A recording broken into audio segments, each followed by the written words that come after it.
आप सबका स्वागत है फिनिक्स बिल्ली के चैनल में। आज हम बात करेंगे एक ऐसे केस के बारे में जिसने लोगों के मन पे एक डाउट उत्पन्न कर दिया था भारतीय न्यायपालिका के लिए कि एक अमीर आदमी के लिए अलग न्याय का मापदंड होता है और गरीब आदमी के लिए अलग मापदंड होता है।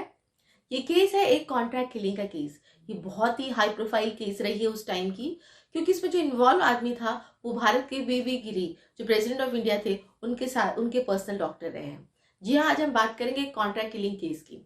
इस केस के जो मुख्य पात्र होते हैं वो है डॉक्टर जैन।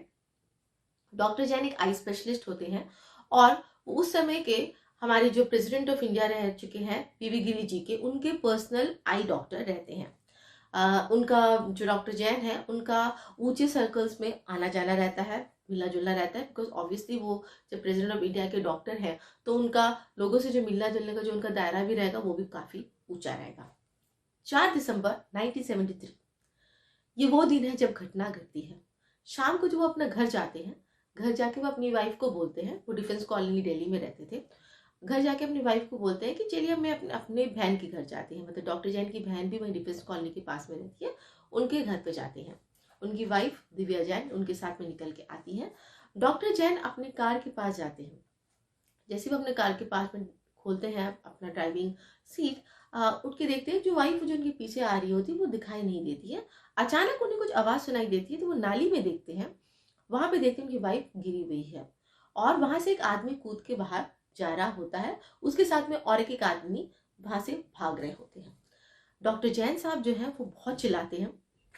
उनके जो नौकर चाकर जो उनके घर से होते हैं वो निकल के आते हैं और उनकी वाइफ को बाहर निकालते हैं। जब उनकी वाइफ को बाहर निकाला जाता है तो देखा जाता है उनकी बदन में 16 चाकू के दाग होते हैं। तुरंत उनको कार में बैठाकर लेके जाया जाता है डॉक्टर जैन के जान पहचान के डॉक्टर के वहां पे क्लिनिक में। लेकिन जैसे ही वहां पे पहुंचते हैं उनका वाइफ का डेथ हो चुका होता है। अब यहाँ पे आते हैं हमारी पुलिस, इन्वेस्टिगेशन स्टार्ट होती है। बताया जाता है, डॉक्टर जैन बताते हैं कि कोई डकैती का मामला था और वो बाहर निकल रहे थे और ऐसा हमला हुआ उनकी वाइफ पे और वो उनका डेथ हो जाता है। पुलिस को डाउट्स होते हैं इस केस में। जब वो इन्वेस्टिगेशन करते हैं इस केस में, जब तहकीकात करते हैं तो उनको कुछ कुछ चीज सही नहीं लग रहा होता है। उनको लगता है कि अगर ये डकैती का मामला था तो क्यों उनके बदन से कोई सामान चोरी नहीं हुआ है, दिव्या जैन के बदन से क्यों उनको 16 चाकू मारे गए। तीसरा सवाल, डॉक्टर जैन चुपचाप से कैसे खड़े थे, उन्होंने आवाज क्यों नहीं उठाई। तो ये इन्वेस्टिगेशन आगे प्रोसीड होती है, नौकर चाकर से बात होती है, आसपास के लोगों से बात होती है और ड्यूरिंग द इन्वेस्टिगेशन एक नाम उभर के आता है। वो नाम होता है चंद्रेश शर्मा का। जब चंद्रेश शर्मा से पुलिस मिलती है तब चंद्रेश शर्मा के वहां से इस गुत्थी को सुलझाना स्टार्ट होते हैं। चंद्रेश शर्मा जो होती है उसकी 2 शादियां हो चुकी होती है। उनका जो पहला हस्बैंड जो रहता है उनका डेथ हो चुका होता है और दूसरा हस्बैंड आर्मी में कैप्टन रहता है, लेकिन उनसे उनका डिवोर्स हो चुका होता है। ये डिवोर्स होने के बाद वो डॉक्टर जैन के यहाँ पर एज ए पर्सनल सेक्रेटरी काम करने लगती है, लेकिन डॉक्टर जैन के वहां से भी उसे काम से निकाल दिया जाता है। काम से क्यों निकाल दिया जाता है? उसे काम से इसलिए निकाल दिया जाता है क्योंकि डॉक्टर जैन की जो वाइफ है दिव्या जैन, उनको शक हो जाता है कि चंद्रेश शर्मा और डॉक्टर जैन के बीच में अफेयर चल रहा है। तो अपने घर में शांति रखने के लिए डॉक्टर जैन उसको काम से निकाल देते हैं। लेकिन क्या अफेयर वहीं पे खत्म हो गई थी? बिल्कुल नहीं, अफेयर चल रही थी। डॉक्टर जैन हर महीने चंद्रेश शर्मा को पैसे देते थे और ये जो पैसे उनको जो देते थे उनकी जो सैलरी थी उसे कई गुना ज्यादा होकर वो देती थी। कुछ समय के बाद में ये जो चंद्रेश शर्मा है ये अंबाला शिफ्ट भी हो जाती है, लेकिन इनका अफेयर बंद नहीं होता है। तब भी डॉक्टर जैन उनको हर एक महीने पैसे भिजवाते थे, उनके साथ में अपने संबंध रखे हुए थे। मामला पहुंचता है अब कोर्ट में। कोर्ट में जब ये मामला पहुंचता है तो इस केस में बहुत सारे किरदार होते हैं। ये जो कॉन्ट्रैक्ट किलर्स होते हैं उनका निकल के आता है।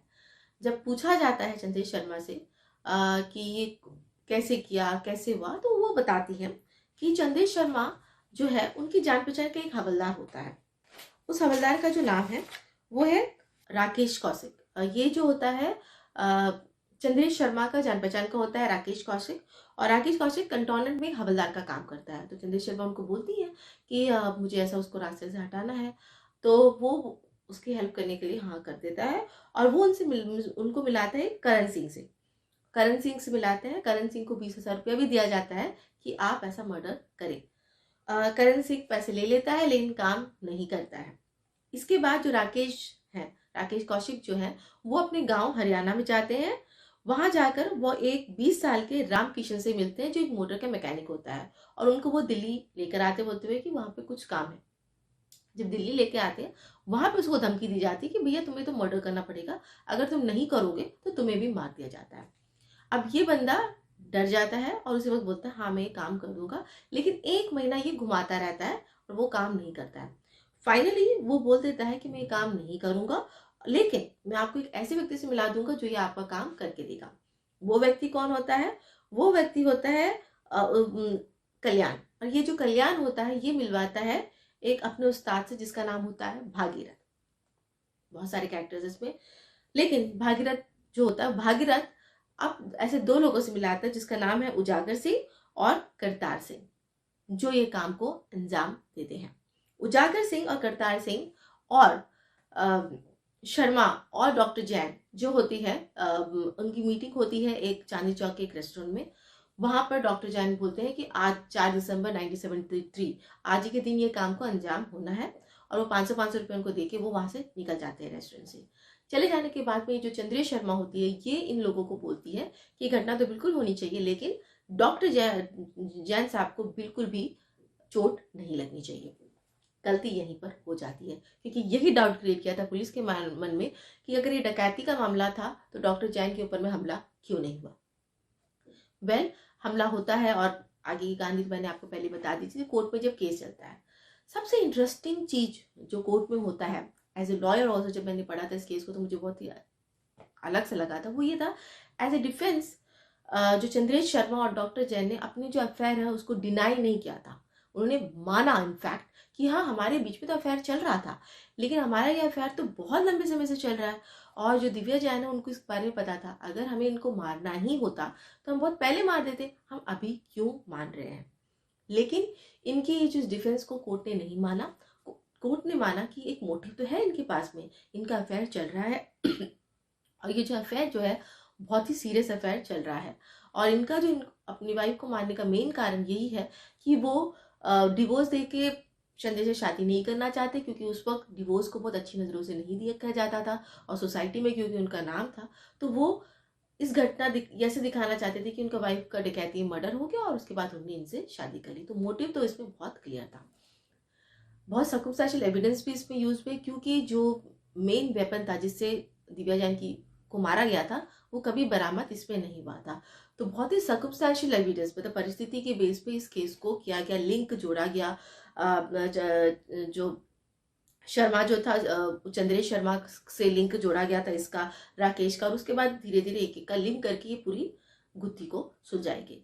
फाइनली जब होता है इसमें जो सेशन जज जो होते हैं वो जो डॉक्टर जैन, चंद्रेश शर्मा और राकेश, इन तीनों को लाइफ इम्प्रिजनमेंट की सजा देते हैं, और जो 2 कातिल जो होते हैं आपका उजागर सिंह और जो करतार सिंह है उनको सिर्फ 2 साल की सजा दी जाती है, ये बोलते हुए कि इन्होंने उनके पास में एक खतरनाक हथियार था।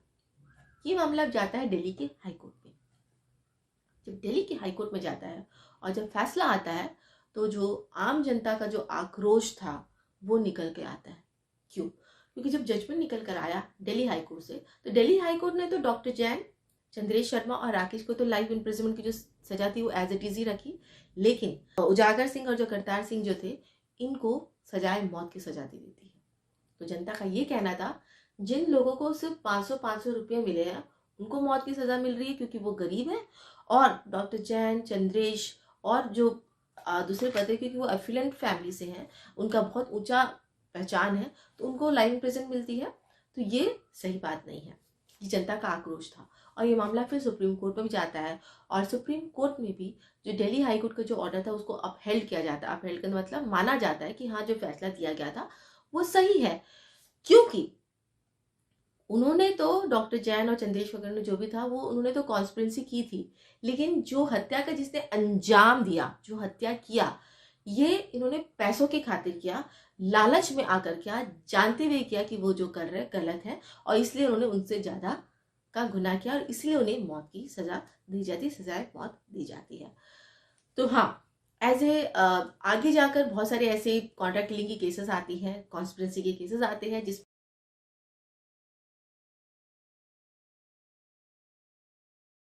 बराबर की